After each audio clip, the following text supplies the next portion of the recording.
Hey guys, and welcome back to another Transfer Tuesday with your boy Ohms and my guy Spriggsy. On this one, we've got a few to talk about. First one first, Leroy Sané to Bayern Munich. Yeah, that's one's been coming for ages now, ever since he didn't sign that. Well, he's always rumoured, wasn't he? The whole season, and this guy didn't sign his contract, and it was inevitable. I mean, I think they're missing out. Man City, what I see, I don't know, I don't see anything in training, so... Yeah, I mean, he's signed for 54.8 million with a player agreeing a 5-year deal. He made 135 appearances for City across all competitions, scoring 39 goals and 45 assists. And obviously his most prominent season was that Centurion season for City. I think that injury's obviously knocked him back a bit. Yeah, definitely this season, and the season before that. But the 100-point season, unbelievable. Leroy Sané was. He was an absolute force. Like he was Sterling, as good as he was kept in his shadow. Yeah, I agree. Obviously with Bayern, I think that moves more for his German international career than anything. That is, yeah. Because he just sort of slipped out of there as well, didn't he? To be fair though, I mean you say that, but then he's going to Bayern Munich, and they've almost so quickly managed to recover from losing Ribery and Robben. Oh yeah. Gnabry and Sané as replacements. It's not bad, is it? Yeah. They've got a fucking next gen there. I mean, like Robben and Ribery sort of effect was like they were in the late stages of their career, weren't they? These are young. Yeah, exactly. So they're going to be there for a while. That's it. And they're good.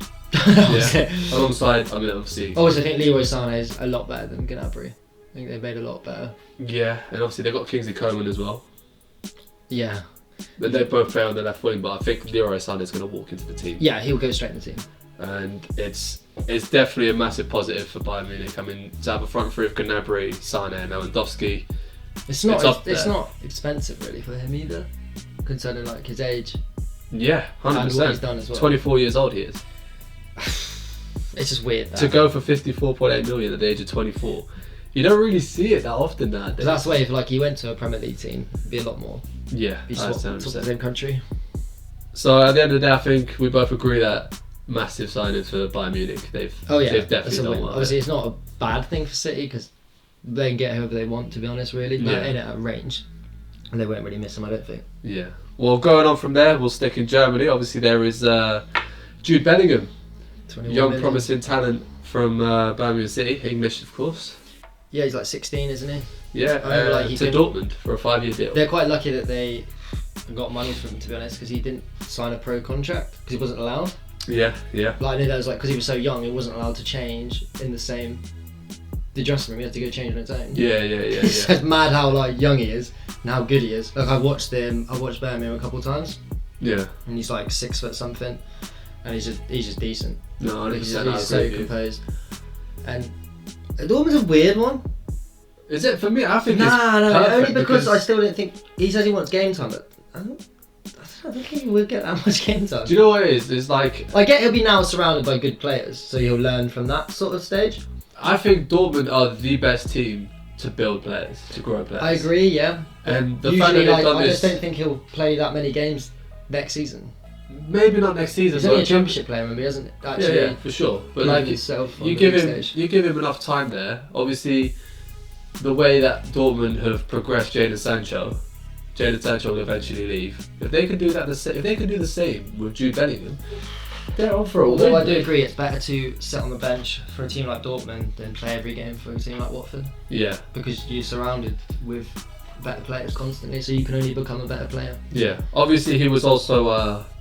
He was going to move this summer, and the other team that really wanted him that missed out was obviously he's been linked with Chelsea, Real Madrid, Bayern Munich. He's been linked for a lot. Man United were the ones that they were quite strong, weren't they? Yeah.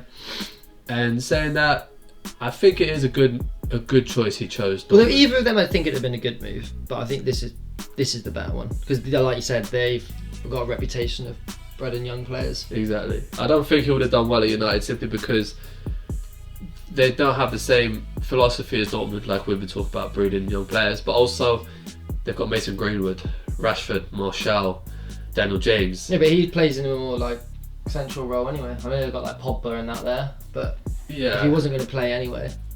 Yeah, but I mean, like I'm saying, they've got all these young talents at United. This is why Angel Gomez left United.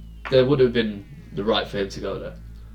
Well, you never know what happens. Maybe just Angel Gomez is just a dickhead. We don't know. For sure. Well, I don't think he is. I don't think he is. I just maybe he is. Well, saying that, from there, a player potentially coming from the Bundesliga to Chelsea, Kai Havertz. I mean, we've been hearing it for a long time now. This is just like, this will go on all summer, this one. I mean, this is news from the Telegraph, so it's not just nonsense. Yeah, I know, it's not far off, but they're ready to step up their pursuit of Kai Havertz after the attacking midfielder plays for Bayern Leverkusen in the Saturday's German Cup final against Bayern Munich. Obviously, the scouts were there to watch him. He's in a contract with them till 2022, and he's at the age of 21. Yeah, 21. Like, yeah, he's top quality player, I think. But like, with the whole thing with Chelsea, he'll be rumoured there all summer, I think. I wouldn't even be surprised if he didn't go. Yeah. Like, honestly, I think it's just one of them. I mean, Chelsea have done some quality business so far. Like, but I'm not sure Havertz is what they really need next. They need a defender more.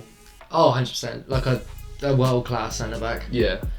Because they've got Mason Mount, and he can do a good enough job there. They've got Kovacic, Kante, Jorginho, Ruben Loftus-Cheek. They've got Ruben Loftus-Cheek as well. I was watching their defending against West Ham the other day. You could Oh, see, my like, days.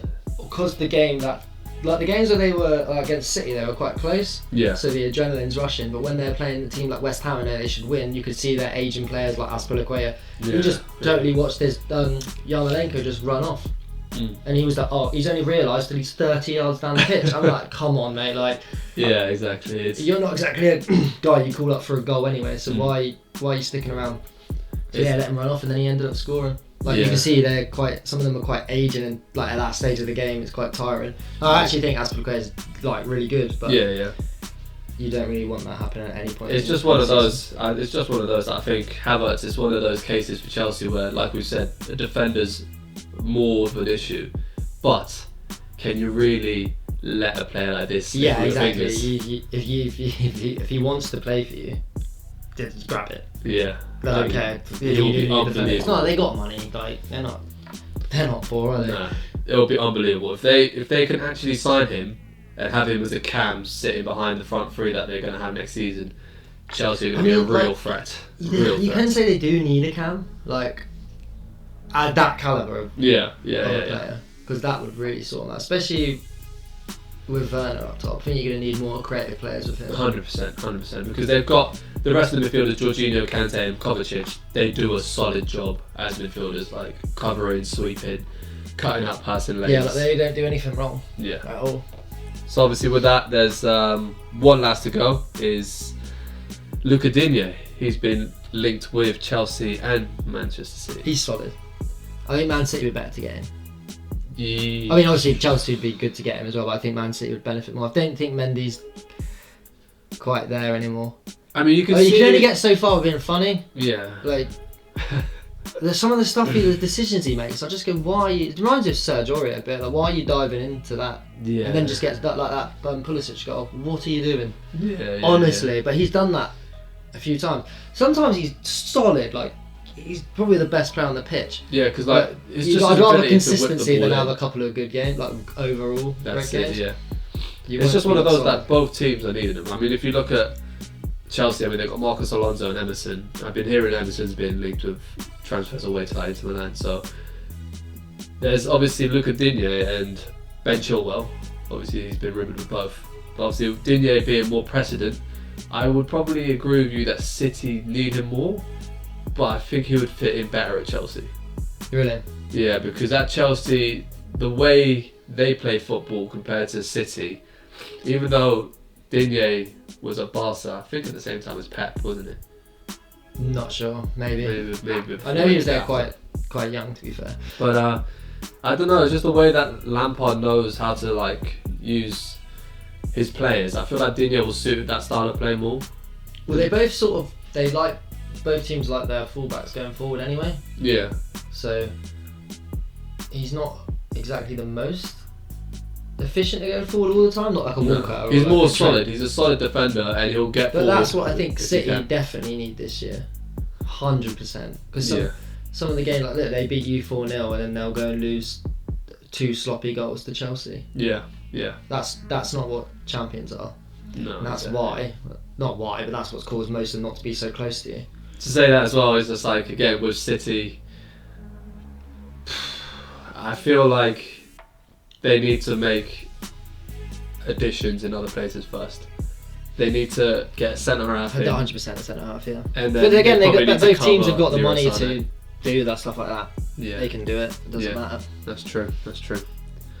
Well, yeah, I think those are the ones for the biggest ones that we thought we'd talk about this week. Yeah. So yeah, that's another episode of Transfer Tuesday. Tell us what you think. See if Lucas Digne is a good signing or not. Please like and subscribe. Cheers, guys. It's football is life.